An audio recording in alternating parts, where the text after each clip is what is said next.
Manang? Ma'am? Wala pa ba si Amara? Wala pa po eh.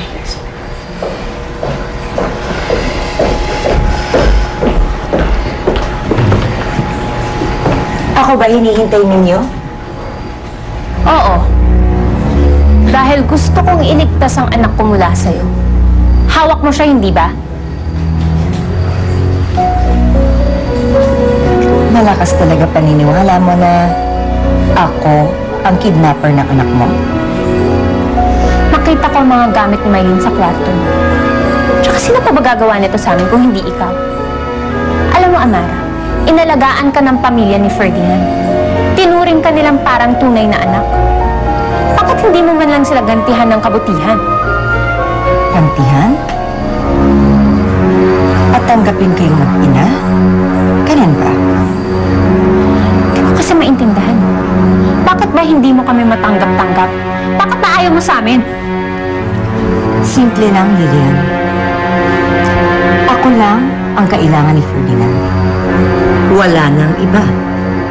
Kaya kailangan mawala na kayo ng anak mo sa buhay ni Ferdinand. Benito! Amara, ano ibig sabihin nito?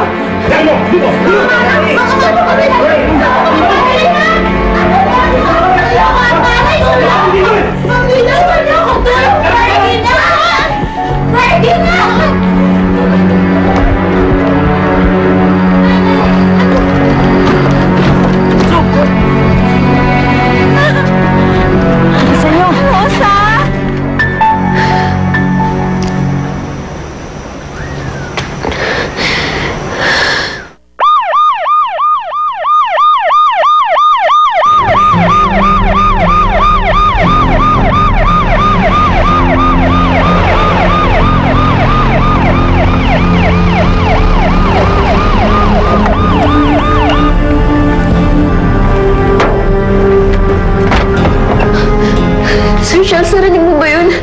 Parang may mga pulis sa labas. Nasaan ba si Sir Ferdinand dyan? Hanap nila tayo. Tulungan nila tayo.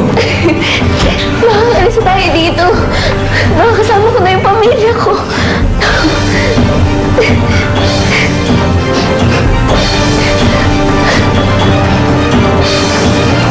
Sir Ferdinand, ito ho yung address na binigay nung nagreklamo kanina sa pasinto. Pasukin nyo na, malamang nandyan si Catherine. Sige ho, boss. Dito lang ho kayo, boss. Kami nang bala rito. Sige. Let's go.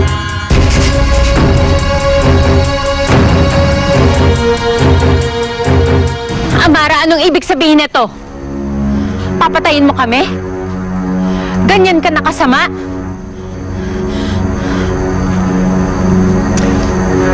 Lilian,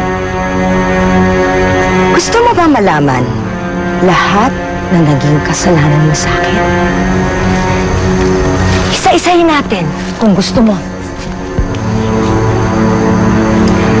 Abala si Ferdinand sa negosyo namin, pati sa akin. Pagkatapos nun, nang dumating ka sa buhay naming masaya, unti-unti na yung lahat naglaho. Pati pagmamahal niya! Bakit kung makapagsalita ka, parang hindi mo kapatid si Ferdinand? Dahil hindi naman talaga kaming dalawang magkapatid eh. At alam mo yan, Lilian. Ako lang ang babae para sa kanya. Kami ang bagay para sa isa't isa. Hindi ikaw!